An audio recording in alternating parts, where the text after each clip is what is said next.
One of the best auto accident therapies that we use in our office is chiropractic spinal manipulation.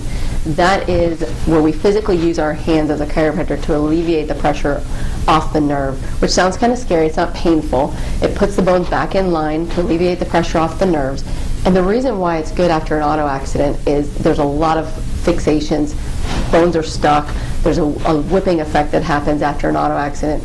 And that'll help with the treatment, help align those bones, help them move freely, give you more range of motion, less pain, and less inflammation at that area.